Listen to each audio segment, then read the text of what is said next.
Hello, I am Rebecca from ChemKnits, and today is a really big day. After waiting and being very patient, I am finally going to make some stock solutions with a bunch of Jacquard acid dyes.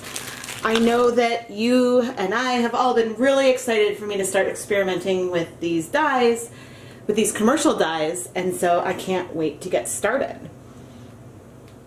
Today we are going to mix 1% stock solutions, which means that for every 100 milliliters of liquid, we have 1 gram of dye. I am going to use these 1 liter glass canning jars to hold our stock solutions, and they should be stable in these containers for a very long time, and since these are canning jars, they should be able to withstand heat in case we need any heat to help our dyes dissolve. Now, if we were going to be doing this in a chemistry lab and I wanted to make a 1% stock solution, I would use a graduated cylinder or volumetric flask to make sure that the volume of the final dye was exactly 100 mils or whatever the final volume I wanted. We're going to be eyeballing our volumes a bit here, and we're going to be getting close but not worrying about being exact on the scale. The accuracy that you use when you mix the dyes becomes a lot more important if you want to replicate the colors and the shades that you use. In the dyeing community, there are 2 acronyms that you will see a lot.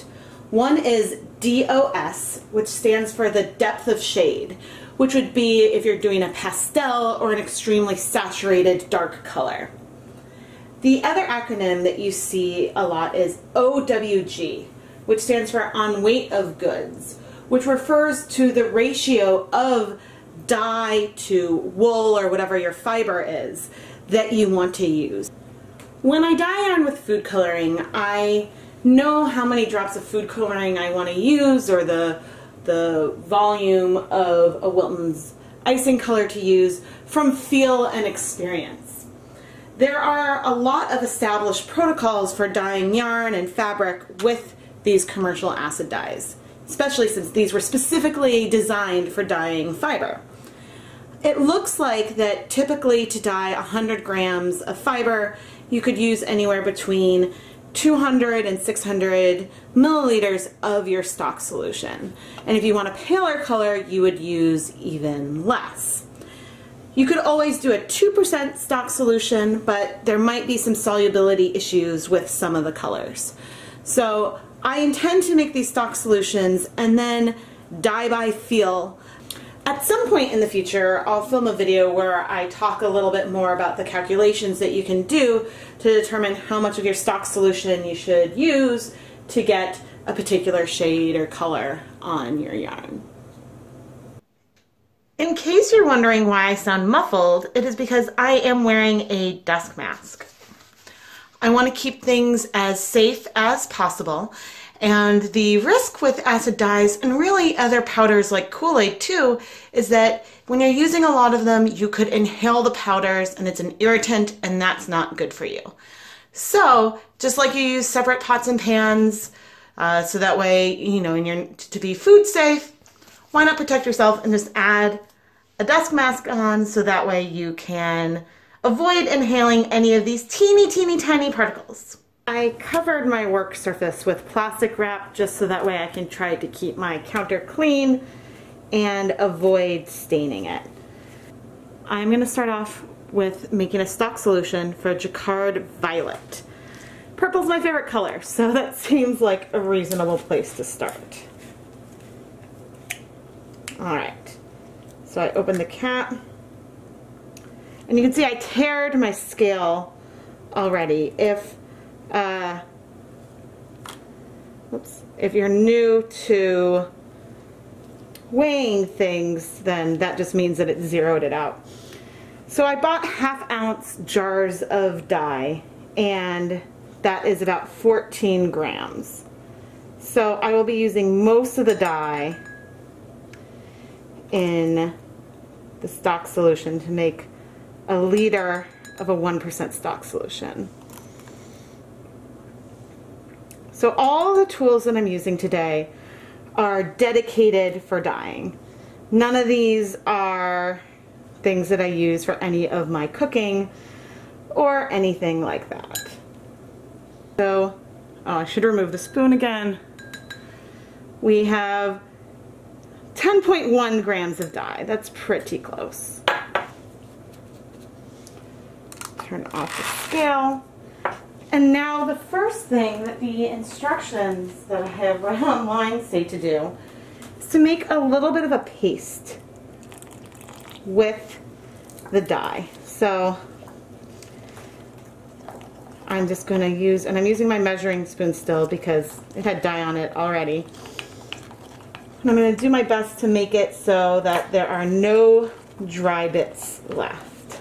No clumps or anything like that. This is where a magnetic stir bar would really come in handy. If you're new to the ChemKnit Tutorials YouTube channel, I want to make sure I point out that this is my first time doing anything with acid dyes. Even when I'm doing the Tulip tie-dye dyes, I get nervous mainly of just the powders getting into the air, and mainly because of their stain factor. But yeah, I think I probably added a bit too much liquid at this stage. But now I want to add some warm water, because that will help things dissolve.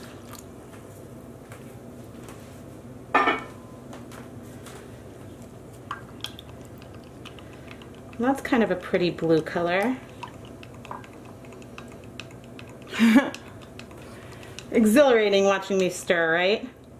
So you can see around the edges a bit that there are, you can see kind of some dots maybe. So not everything is dissolved completely, but it actually does not seem to be too bad. So what volume of water am I at? Okay, so this is a 500 milliliter cup. I want to keep track of my approximate volume. And then when I'm ready and I think everything is dissolved, I have a funnel ready to go so I can get it into my container. But that actually seems pretty good. I don't horribly mind if there's a ton of specks or anything, but yeah, that feels like it's reasonably well dissolved.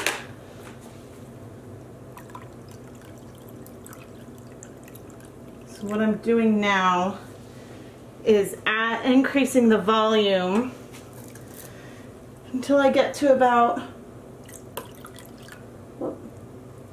maybe I should pour into here first. So get to about 400 mils. Alright, and now I'm going to pour this into my container. And you can see I have a paper towel here because there's been a bit of splatter. Trying my best to keep things clean. I got these funnels at IKEA, and I'm very, very glad that I have them. Alright, so that was 400. Funny, this color looks very, very blue. Okay, so you can see here that there are some particulates at the bottom. So let's see if we can get those. Oh, that's looking more purple now. Okay. That looks a lot more purple. Oh yeah, stuff dissolves pretty easily. So if you just dumped the powder straight into the container and then added, if you dumped it straight in and then added water without mixing it first, you could end up with like a clump of dye at the bottom. So that's why you do this kind of slowly. So I'm going to go up to 400 mils again. Oh, I still see a clumpy guy down there. You could do all this with warm water too, if you've got something that's really stubborn to dissolve. But the nice thing about doing it this way is that I can kind of rinse out the funnel and stuff to get as much of the water and stuff as possible. Alright, now I just need 200 more milliliters. And again, everything is approximate, hoping that this is in fact as advertised. Yep, a 1 liter bottle. Waha. And then here's my lid. I will sort of dry off my hands. My hands are sweating. I was a little nervous about this, but voila. Okay, so this isn't super warm yet, so I'm not gonna, but it's not quite room temperature. It's very comfortable to handle, but I'm not gonna screw the lid on super tight yet. But here we go. We have a liter of a stock solution of Jacquard Violet. Now the very last thing I need to do to this is I need to make a label. And I want to put on the label, I want to put the date, the concentration, and the color. Let's do a second stock solution together with another color I am really, really excited about. This color is Jacquard's Jet Black.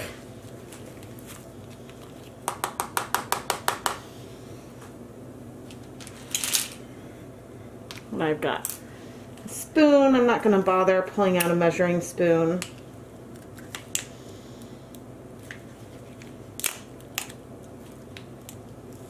This one had very little dye on the top. I wiped out the container as best I could. We'll see if this will. Nope, not quite. Oh no!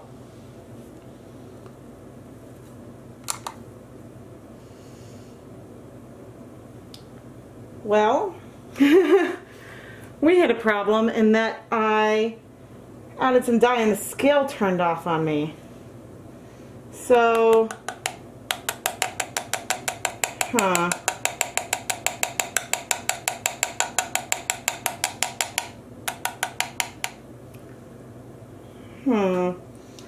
Since my spoon doesn't fit, I'm sort of tapping. Let's go ahead and do,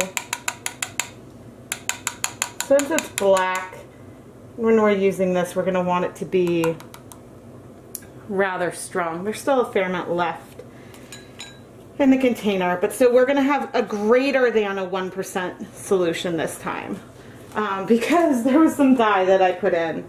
Hopefully black is not one of the ones that has any solubility issues.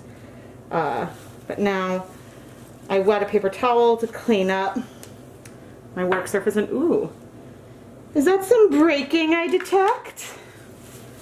We will have to see.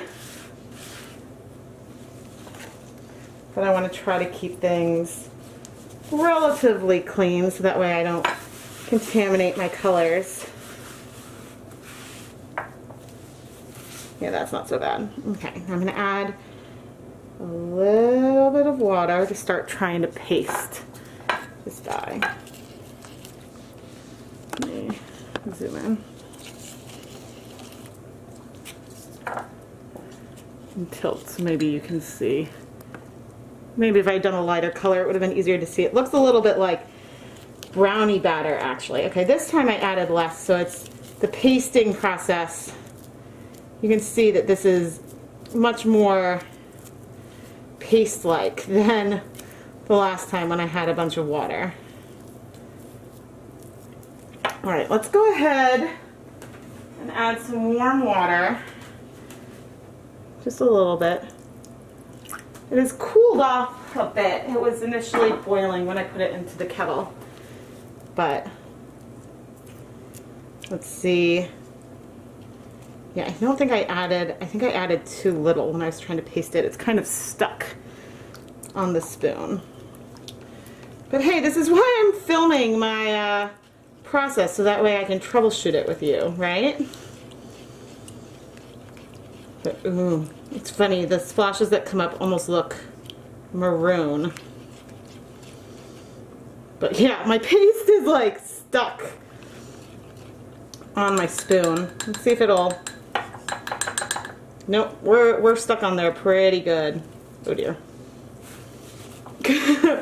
Alright, I need to increase the volume of water. Try to get this globby off. Actually, pouring water directly on it is kind of helping.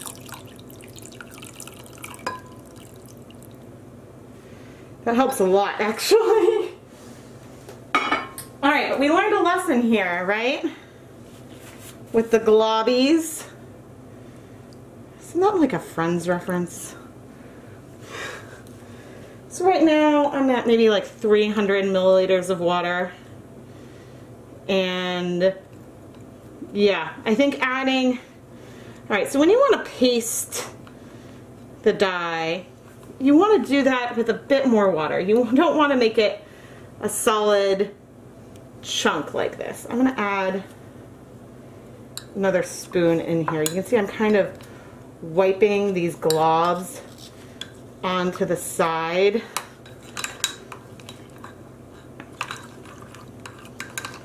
Try to help it dissolve. This is like when I struggle with the Wilton coloring sometimes to get it to dissolve. See if I can...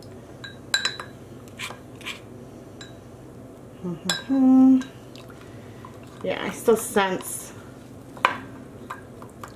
a lot of globby in here. Alright, I'm going to rest my spoon over in my funnel. That way I don't lose any of the dye. But yeah, you can see it's still stuck onto the spoon. But more of it has actually dissolved in here. Like, I'm not feeling like I'm scraping anything from the edges or anything anymore. So that is good. We'll see if there's a big glob in there somewhere when I add this to the funnel so it can go into its container. But let's add, yeah, some hot water directly onto my spoon. You can see that that's helping. Pouring hot water directly onto the spoon has definitely helped.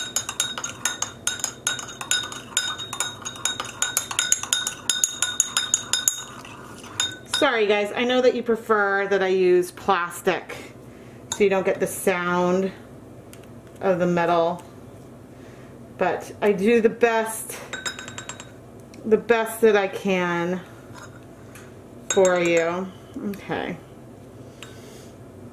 Let's add, and you can see our black dye to our funnel.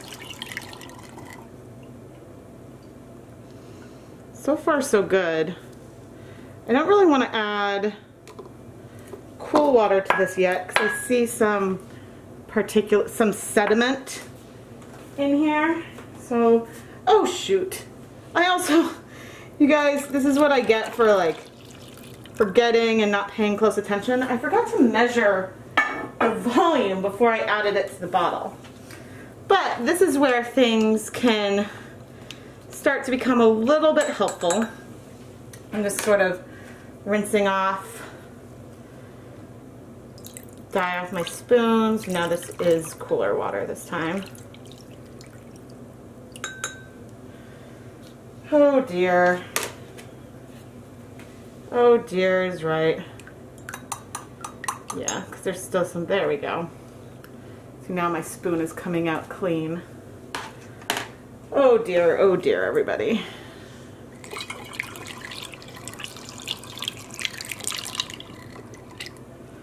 Okay, so that's probably, where did that drop go? About 800 milliliters of water, and this is what I'm going to do to get my volume somewhat accurate. I am going to compare it to the first stock solution that we made. So I'm going to carefully add the water. Oh, that was a bit fast. I can add a little bit more.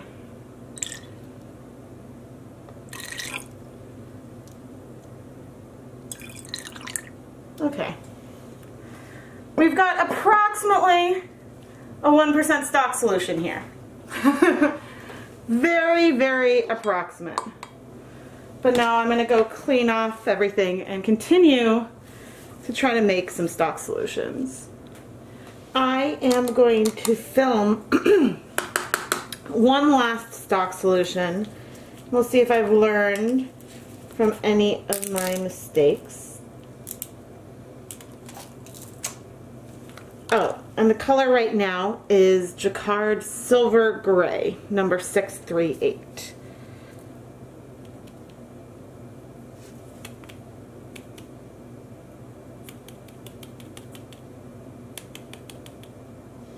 Now, if my container was completely dry, in theory I could add dye back in if I went too far over the 10 grams, but I got there pretty quickly, so that's not so bad. Alright. Now this time I know to add a bit more water for pasting. Wow! That looked gray. Or I mean it looked tan and now it's gray.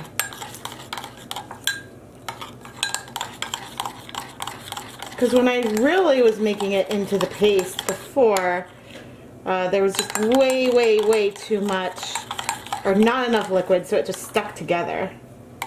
But this time, as you can see, I'm still sort of dragging it along the edge as I'm trying to dissolve it in here as much as I can. I think to properly paste, I probably should use a bit less water, but I was afraid of the situation from last time happening again.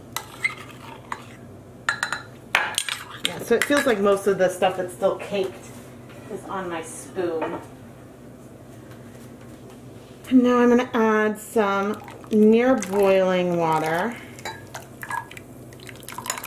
And by adding it onto the spoon, that is helping the stuff dissolve.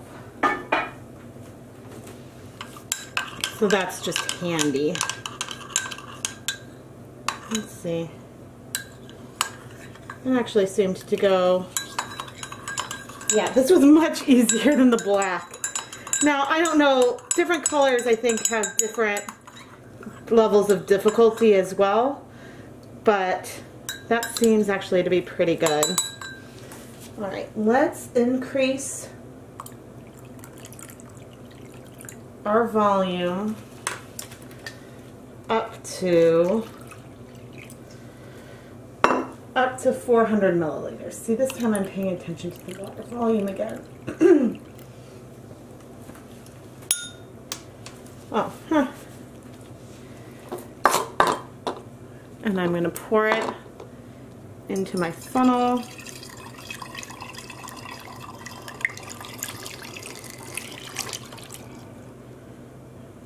Oh wow. So this is the first one. This gray probably dissolved the best out of all of them. There's almost nothing left in this container. Nothing on the sides, no sediment. Isn't that refreshing? Alright, so here's another 400 milliliters of water. I'm just going to go ahead and rinse off my spoon. And then try to make sure to rinse the funnel as it goes down. Awesome. And we just need 200 more milliliters of water. Which, oh, almost exactly. That would have been cool if it just ended up being perfect. Okay. Well, it's nice to end on a high note of making our stock solutions. And now that we have these stock solutions, it's time to start getting ready to dye. And since there's no longer powders in the air, I don't need to worry about wearing the mask when I'm dyeing the yarn.